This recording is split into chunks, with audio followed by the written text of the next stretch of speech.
I know you and Mary Kay and Dan Lobby have talked about this on the Orange and Brown Talk podcast.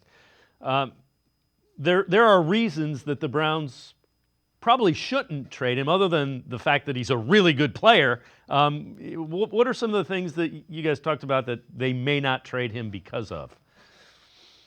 Well, I think the money is one thing, right? Plus the fact you do have him wrapped up for 2 years. And if you gave him an extension, it would help your cap space for the future because you could spread all his money out over a longer period. But right now it's like 36 million in dead cap, I think. Mm-hmm.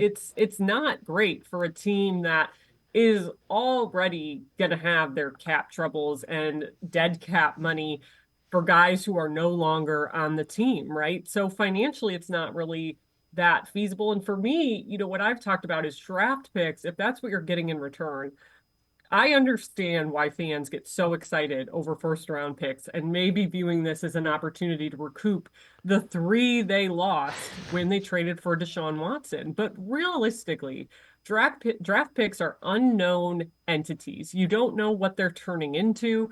You don't know who's going to be available. You don't know what each draft year is going to look like year in and year out.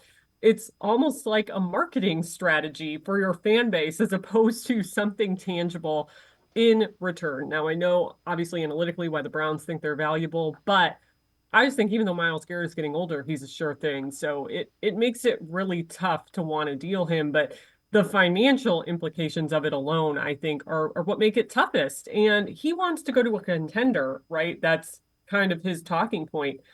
The reality is contenders are not going to have the draft capital the Browns want. And in a lot of cases, they might not be able to make that deal financially feasible for themselves. You look at the Lions, right? If you sent Myles Garrett to the Lions, you wouldn't get a high pick in return. You would get basically a second round pick because it'd probably be in the 30s or in the low 20s. And the Lions are going to have to worry about paying Aiden Hutchinson within the next couple of years. How would you pay Myles Garrett and Aiden Hutchinson plus all the other amazing guys you've hit on as the Detroit Lions in the draft? And it's led to some of your success, but pretty soon you're going to have to figure out how to pay everyone. So I think when it comes down to it, the financials are a big reason to not deal him.